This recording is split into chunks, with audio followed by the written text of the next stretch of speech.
today is a little bit different. We're doing things different here because King County has recommended that we are not doing large gatherings of people. So one thing that I know is that when there is fear, when there is anxiety, when there is something that is concerning people, the place that they go to is community. The place that they look for is their spiritual connection and their faith. And so it almost seems counterintuitive not to have large gatherings of faith. But here we are, and we're committed to keeping everybody healthy, and we're also committed to maintaining our connection, which is why we're doing the live stream. We have it for both services. This week we are canceling the 5:30 service, but we're looking into ways of potentially doing that 5:30 service next week. So stay tuned for that. And what I do want to let you know is that also we here depend on our livelihood as a spiritual community by gifts from you. And typically on Sunday services, people give in the basket, and most of our giving comes through Sunday services with people in-house, and a lot of people don't necessarily give online. So I want to encourage you to create a new tradition by supporting this community, because we're here committed to support you. I would love it if you could commit to supporting us, and by giving online, that would be super beneficial. So what I do know is that there is a lot of fear, and a lot of it is because of the coronavirus that has permeated the news, and this is our preemptive action of having services online. And we do have a couple of people in the house. Welcome, for those of you who are in the house. And I'm here to address this with a spiritual response. I know that here we are, and it's really important that we look at our spiritual response to this.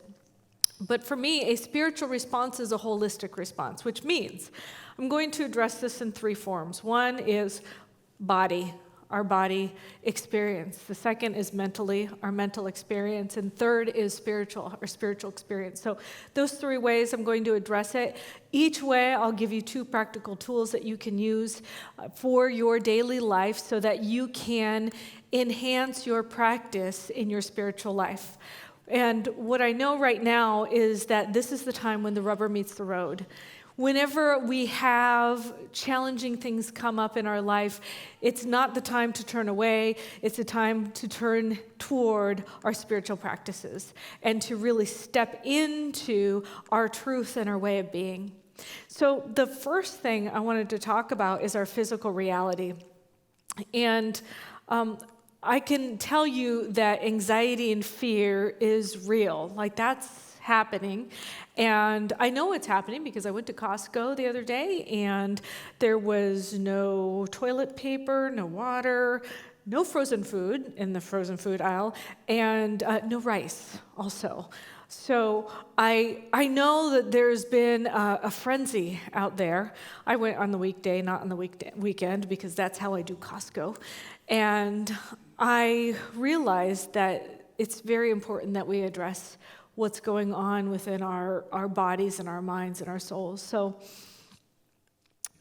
what I know also is that this isn't anything new. Yes, coronavirus is something new, but there are challenges that happen all the time in life.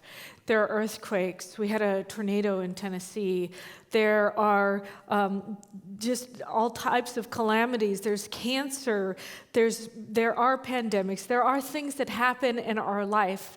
And this is a perfect time, a perfect opportunity for us to look at how can we be in this? How can we be in this together? And one thing that Ernest Holmes said is, he said, it is not reality that you must change, but your mental reaction to it. So my invitation to you is that you step into new ways of being, new patterns of being, because of this disruption, because this is an opportunity to step in and stand into your spiritual experience and expression. Perhaps you know somebody who's anxious. Or maybe you know somebody who's sick.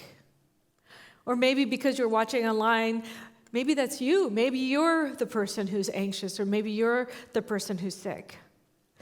So the way I encourage you to counteract anxiety and fear is by doing it through compassion and education. So those are two tools I encourage you to use in dealing with the physical experience of anxiety and fear. There was a story, the story of the starfish, which I love. I forgot who posted it, but it's kind of circulated. It's one of my favorite stories. And it goes like this. There's the ocean, and the ocean put a whole bunch of starfish onto the beach. There was a huge wave that came up, and a bunch of starfish went onto the beach. And unfortunately, the starfish cannot survive. And there was a little kid, and the little kid was picking up the starfish and tossing it in one at a time. And a man came by, and he saw this little kid, and he looked as far as the eye could see. The beach was covered with starfish. And the man said, "Little boy, what are you doing? Why even try? It doesn't matter. You're not going to make a difference." And the little boy picked up a starfish. He threw it in, and he said, "Well, it mattered to that one. It mattered to that one." And that's what compassion is about. Is little actions make a big difference. So I did some research on the Charter for Compassion, and perhaps you don't know what compassion is, so I will tell you what compassion is. Compassion is an emotion that is a sense of shared suffering. It's most often combined with a desire to alleviate or reduce the suffering of another and to show special kindness to those people who are suffering. There are scientific studies that show the benefits of compassion. One study shows that people who practice compassion produce 100% more DHEA, which is the hormone that counteracts the aging process. In addition, people who practice compassion have 23% less cortisol, and that is the stress hormone. So basically, practicing compassion allows us to prevent aging, and it reduces our stress. So anybody out there interested in that? I am. So here's some 2 practices that you can do that I got off the Charter for Compassion. They actually have 7 practices on there. The first practice is begin your day with a morning ritual. And their suggestion is to do this one from the Dalai Lama. Basically, greet each morning and say to yourself the following from the Dalai Lama. Today, I am fortunate to have woken up. I am alive. I have a precious human life, and I am not going to waste it. I'm going to use all my energies to develop myself, to expand my heart out to others, and to achieve my own enlightenment for the benefit of all human beings. I am going to have kind thoughts towards others. I am not going to get angry or think badly of others, and I am going to benefit others as much as I can today. Now imagine if we all woke up every morning and we said that to ourselves. What kind of world would this be if I started my day with that perspective, which I thought at the very beginning of the day, how can I be of benefit for others? How can I live my life to the fullest and appreciate everything that's before me? Every single little thing in life. The second practice, I love we have a little kid in the background. That makes me happy. The second practice is an act of kindness practice. So what I'd like you to do is close your eyes, and I want you to center yourself. Take a couple of deep breaths.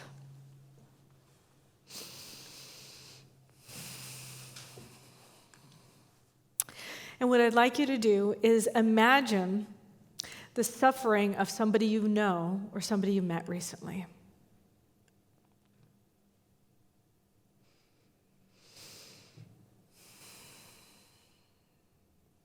Now imagine as if you are that person and you're going through the suffering.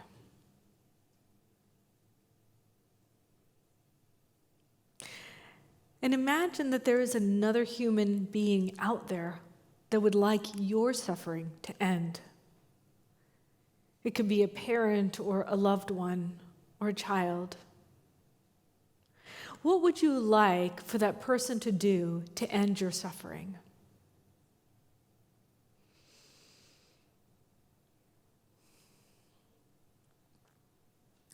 And imagine that they are doing that now.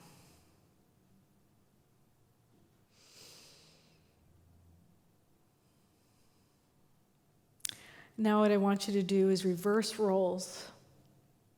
You're the person who desires for the other person's suffering to end.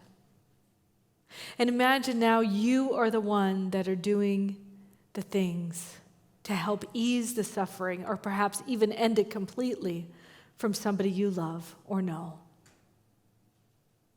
And just imagine you doing those actions for the person who is suffering.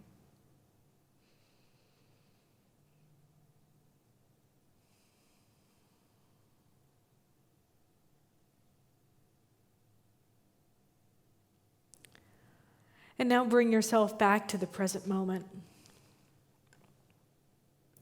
And I'd like you to imagine or think about all of the little things that you could potentially do to help ease the suffering of others. Perhaps a smile or a kind word or sending a card or even checking in on somebody. I have somebody in my life that I know and love dearly that has pneumonia, and the thing that she said to me that was so compassionate that she felt was that she had a group of people from all over checking in with her via text every day. Just checking in, just how are you doing? I have you in my prayers. I have you in my thoughts. Another thing you can do is send a funny meme or a funny picture to those who are suffering, just to have a little brightening of their day.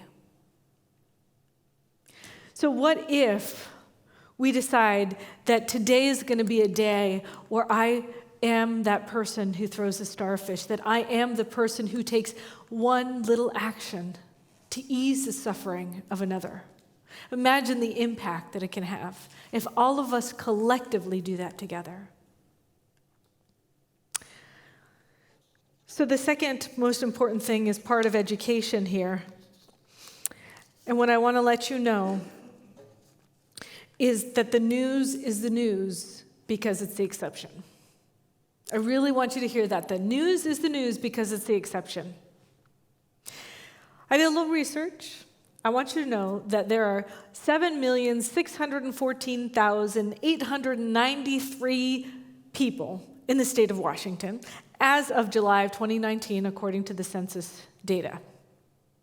So, get that, 7,614,893.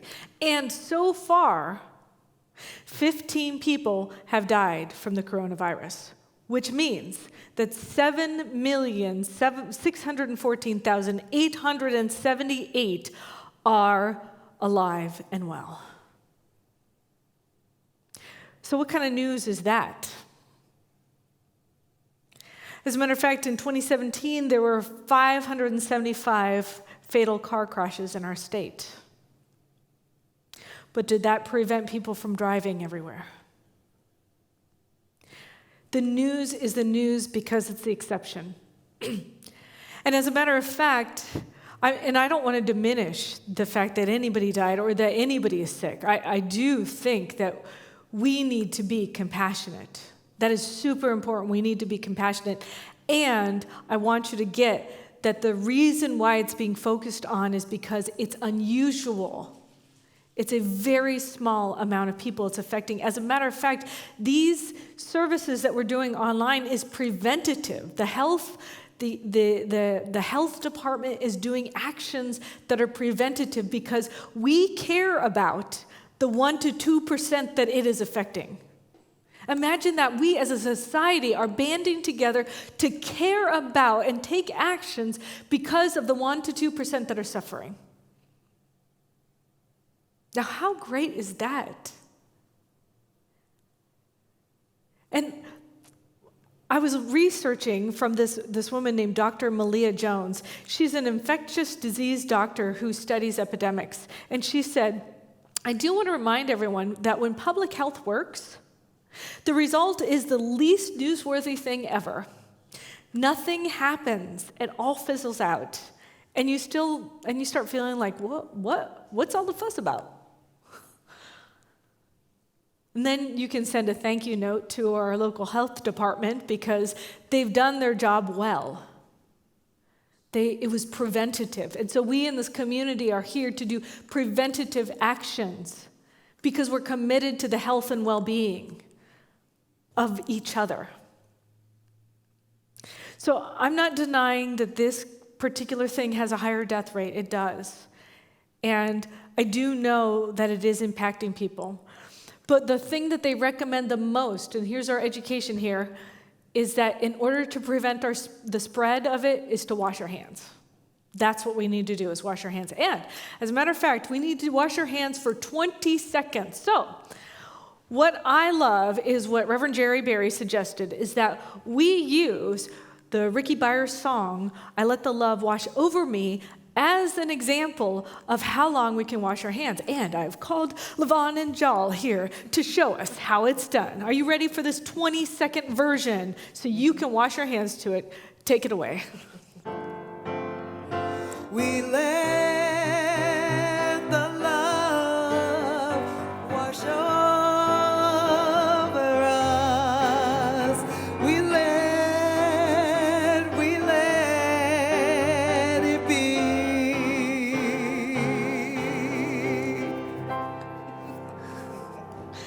Thank you so much. So you too can wash your hands for 20 seconds and sing that song whenever you go into a public space, whenever you leave a public space, whenever you cough, whenever you sneeze, just go wash your hands. So that's a little bit of the education. We do this because we are standing in our faith. It says in the Sunan al-Tirmidhi, a person said, "O Messenger of Allah, should I tie my camel and trust in Allah, or should I leave her untied and trust in Allah?" The messenger of Allah said, "Peace and blessings upon him. Tie her and trust in Allah." So that is what we're doing. We are live streaming services because we're being preventative, and we are here to prevent the spread of what has happened to a very small amount of people. But it is something that needs to be taken seriously. And the best part of this is what I love. The flu and colds have been going on for forever, right? Flu and colds have been going on forever. And as a matter of fact, we as a society, I'm just going to claim that this has happened, we as a society have put less emphasis on health and more emphasis on not taking care of ourselves by being sick and showing up at work. And so all of a sudden, there's a big shift in the way things are happening, and people are actually being encouraged to stay at home and take care of themselves when they're sick. Employers are being encouraged to provide avenues to make this possible, which thousands of people have died from the flu every year, thousands upon thousands. And here we are, and there's a shift that's happening, a focus on let's be okay in taking care of ourselves, and let's wash our hands and educate everybody. What if this year, and this has been the year that I intended, I claimed for myself that this is the healthiest year yet so far of my life.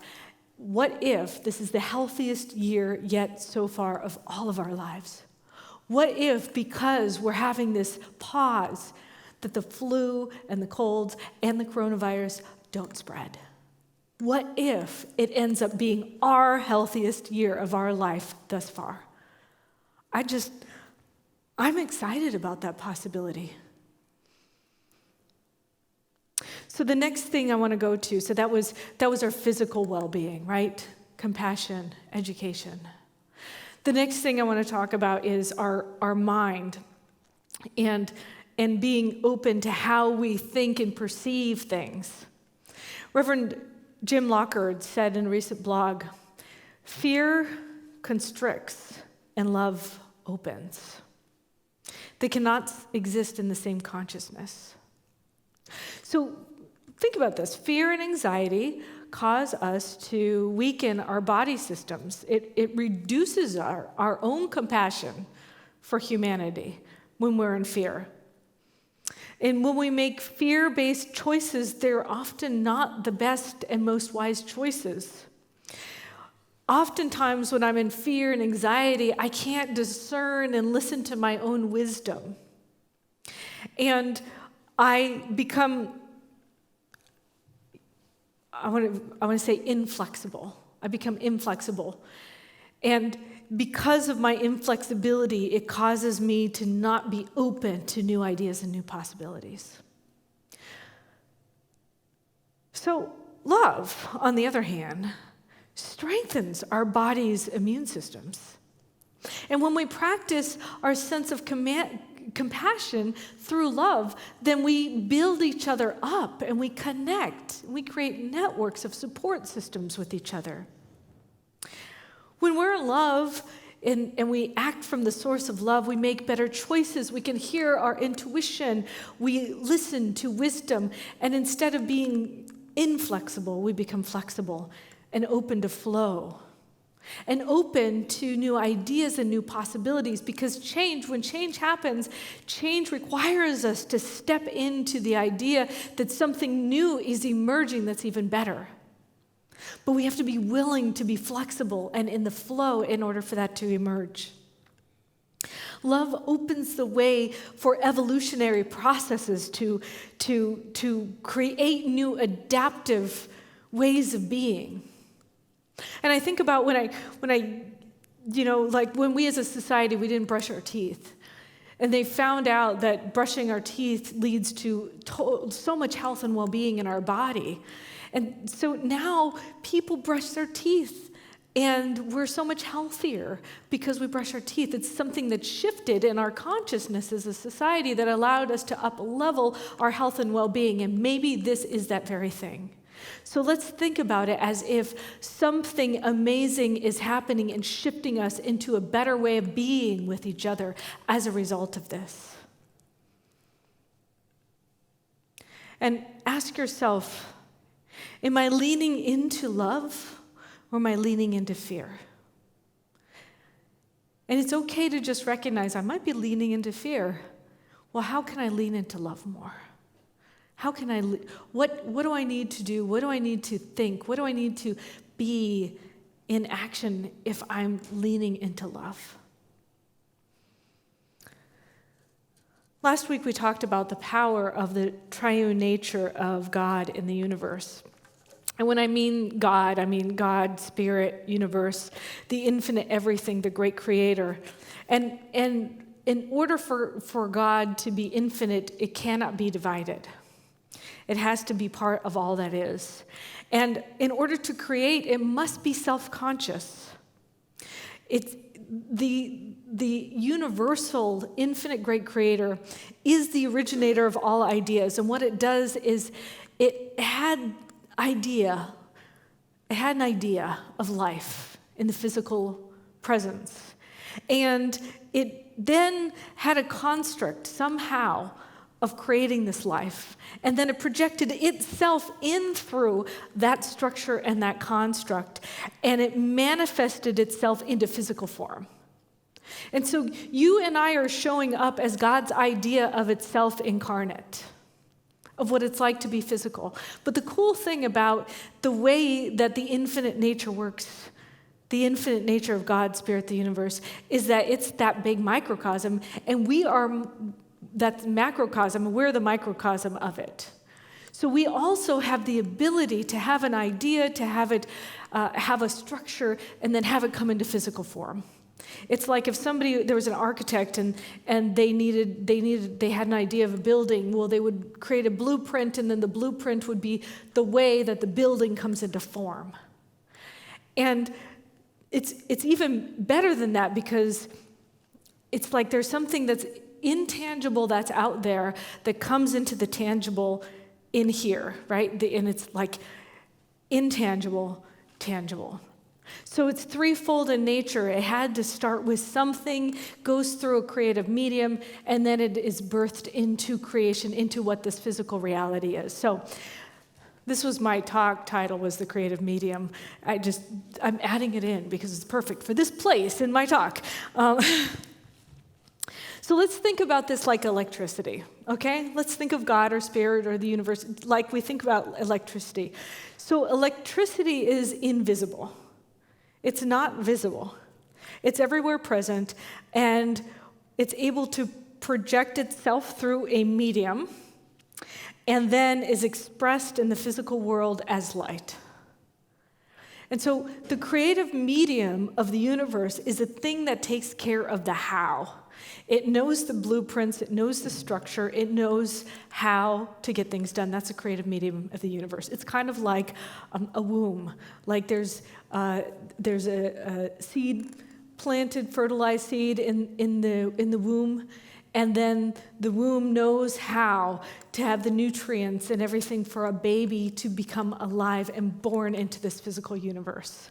And so that's how the creative medium works. It's like we get to plant our seeds, which are our thoughts, our intentions, our prayers. We get the opportunity to plant those into the creative medium of the universe, and that creative medium takes these ideas, it nurtures, it grows them, and then it brings it forth into our physical reality.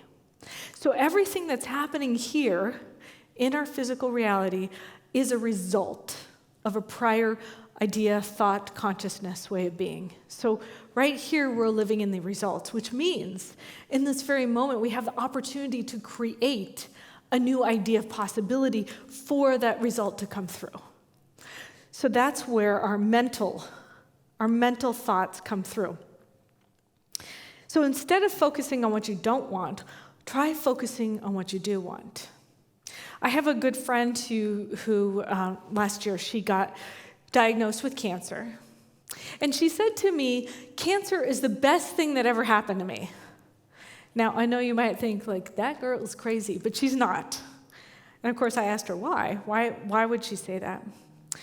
And she said, I always wanted to be completely in alignment with my mind, my body, and my spirit. I wanted everything inside to reflect on the outside, and on the outside to reflect on the inside. And so what happened is when I got diagnosed with cancer, I realized that my life depended on it.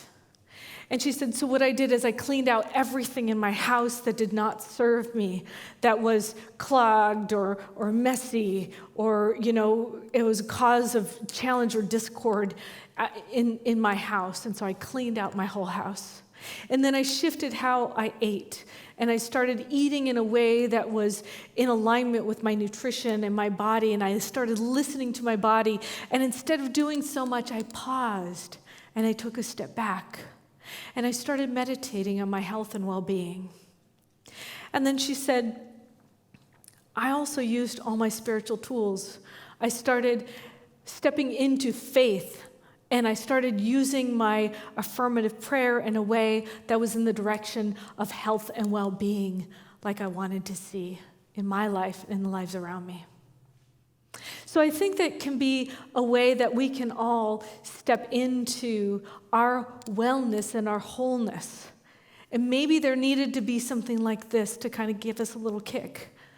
But whatever it is, what if we use this as an opportunity to really step into our spiritual practice, step into new ways of being that are for the benefit of ourselves?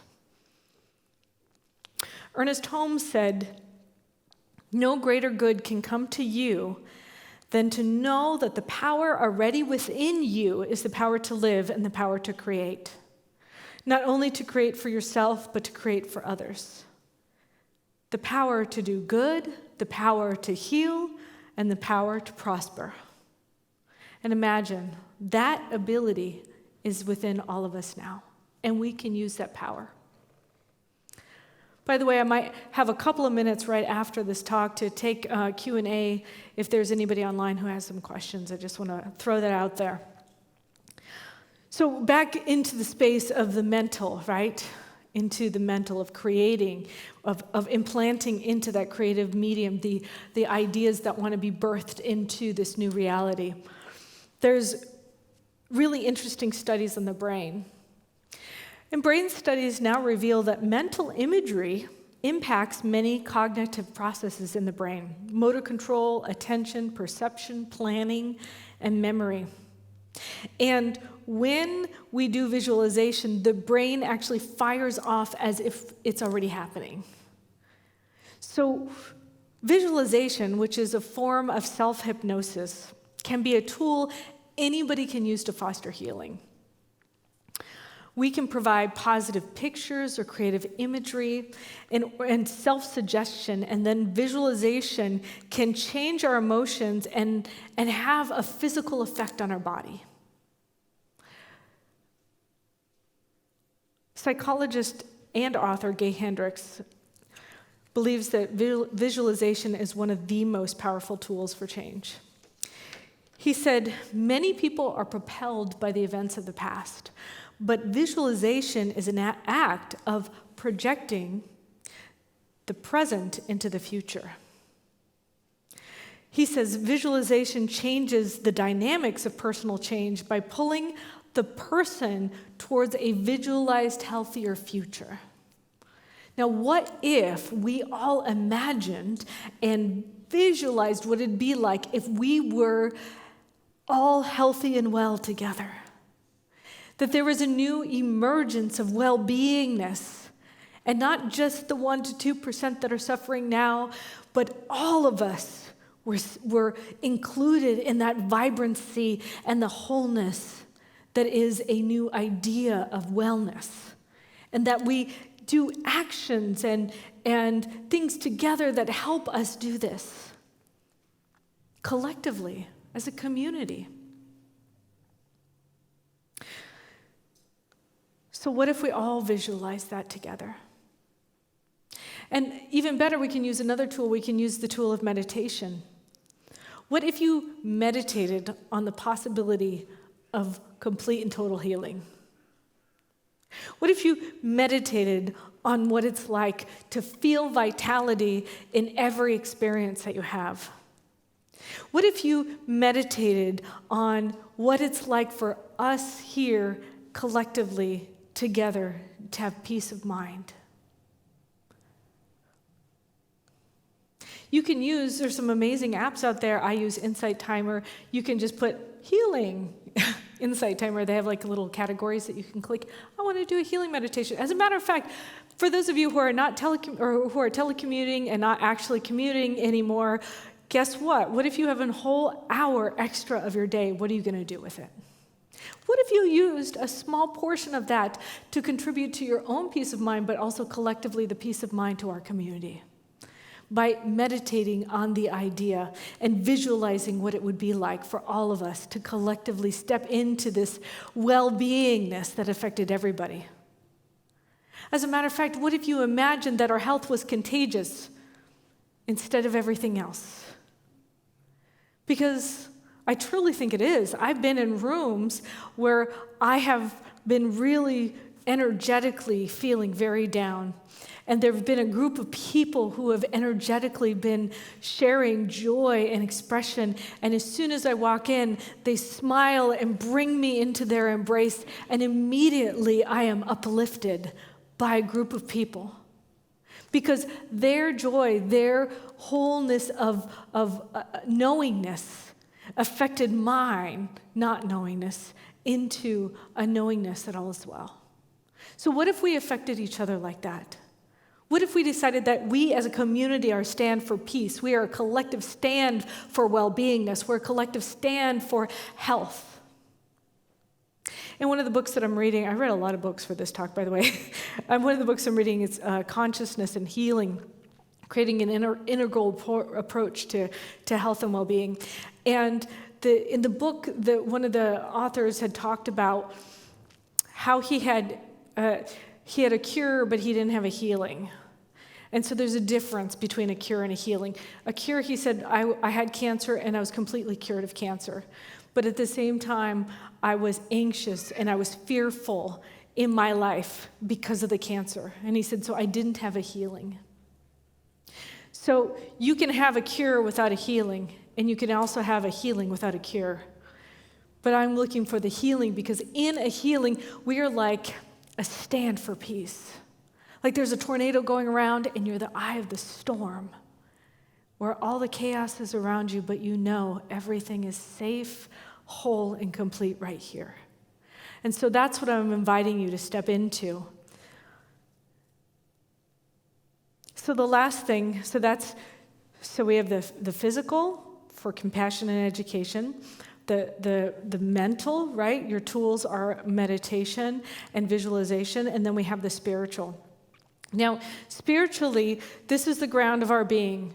Let's just talk about oneness. So I'm going to read to you what we profess here, not only at Centers for Spiritual Living, but also in all the great mystical teachings, all the religions. When you get down to the mysticism of what they actually teach, they teach this practice of oneness. There is one infinite reality. We call it many names, including but not limited to God, life, universal spirit, infinite intelligence, first cause, or the thing itself. The one infinite reality is undivided, complete, and whole within itself. This oneness creates everything out of itself and therefore includes the absolute and the relative, tangible and intangible, physical and metaphysical aspects of reality, which means everything is happening simultaneously at the same time. Which also means, I want to give you a little example, it means that the possibility that you're dreaming of is already available and happening in the mind of God. Take a skyscraper. Imagine a skyscraper is consciousness, God, universe, right? And here I am, I'm dreaming up this possibility of wellness for all, that this here in this community, we are all vibrant and feeling and knowing our peace and our connection and our health and well-being. And I'm imagining that and I see it and I feel it. Well, it's already active in the mind of God. And let's say the mind of God is a skyscraper. And here I am on the second floor of that skyscraper. And the idea I'm thinking of is really what's happening on the 20th floor of the skyscraper. So it's not that it's not happening, it's just that I haven't gotten to the place where I'm seeing it yet. But it's still there. I just haven't actually physically witnessed it. So another way to imagine it is that God is like Netflix. God is like Netflix, okay? So I could be looking at Netflix, and I have the choice of where I want to put my attention on. And I could put my attention on watching The Witcher, or The Crown, or Orange is the New Black. Or I could put my attention on something that is fulfilling and uplifting to me. And wherever we put our attention on is where we're existing in the consciousness of God. So all of it is happening at the same time. But I get to tune my attention to what I want to experience and express and expand in my life. So all of it is possible, from the things that I don't want to all the things that I do want, and I get to look at, am I going to be focused on the things that I don't want, or am I going to be focused on the things that I do want? And so you get to choose where you put your attention in the consciousness of the infinite realm. And I want to invite you to put your consciousness on the idea that healing and well-being is existing and expressing itself in and through all of us, right here physically and all of us here online. That we're all part of that interconnectedness of oneness. So your spiritual practices for the spiritual avenue are faith and prayer. Those are your two spiritual practices. And just like any going to the gym, when I go to the gym, in order to build muscle, I have to do the thing that builds the muscle. So in order to have faith, you have to step into faith. In order to claim and know and accept that there is one life is practicing spiritual prayer, affirmative prayer in a way that supports what you imagine and see and feel and know of the infinite nature of God. And so with that said, I'm going to invite LaVon up As we step into this idea, this is a song from Faith Rivera, who's a friend of mine. If you were watching Faith, hi. God is, because this is the truth. This is a prayer expressed in song, and I'll do a part of my own prayer in words. But let's all unite our consciousness and affirm this prayer together, because God is, and I am, all that there is. Where I am, God is. Where I stand, God is standing strong. Where I breathe, God is breathing life in and out and through me. As me, where I sing, God is. Where I dance, joy lifts my feet. Where I live, beauty's flowing free in and out and through me.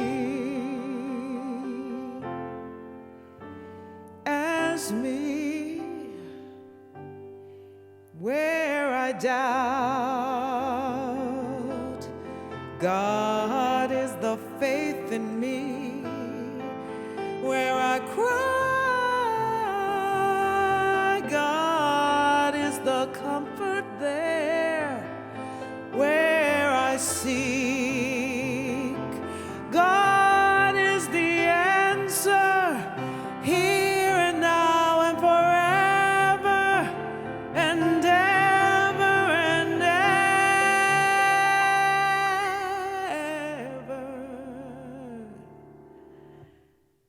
Where I speak,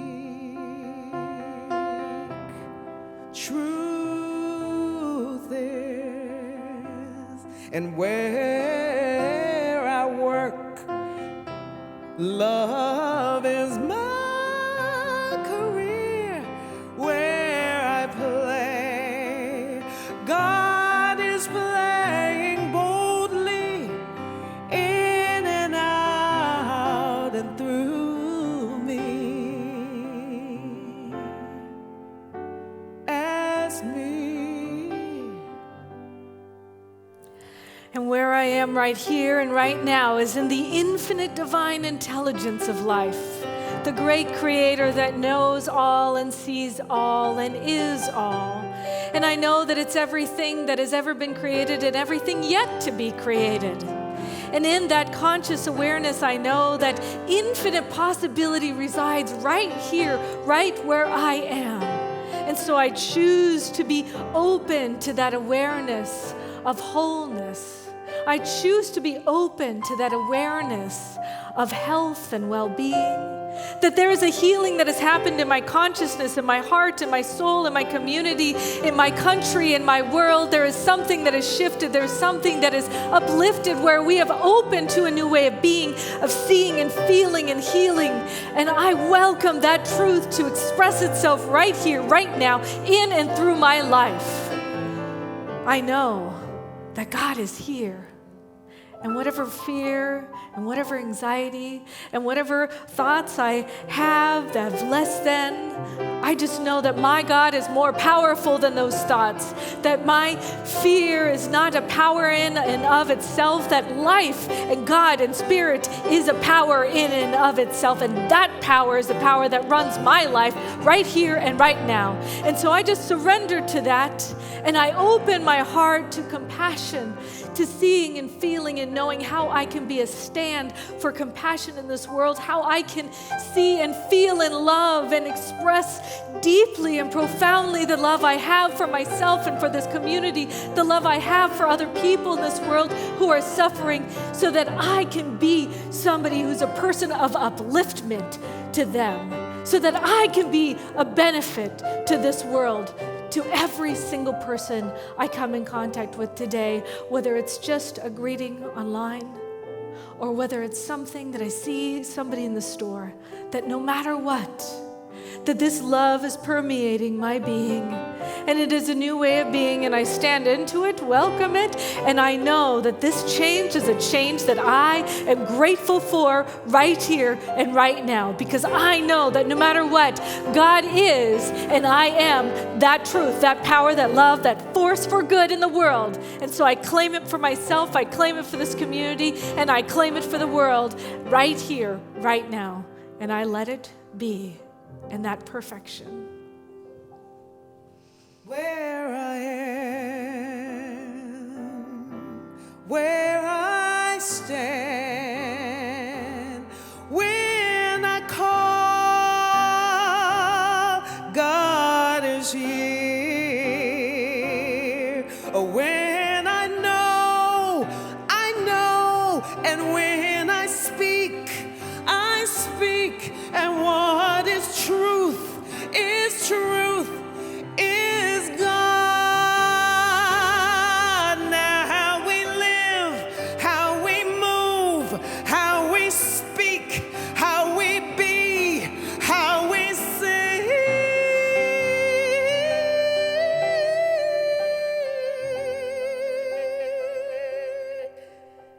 God is.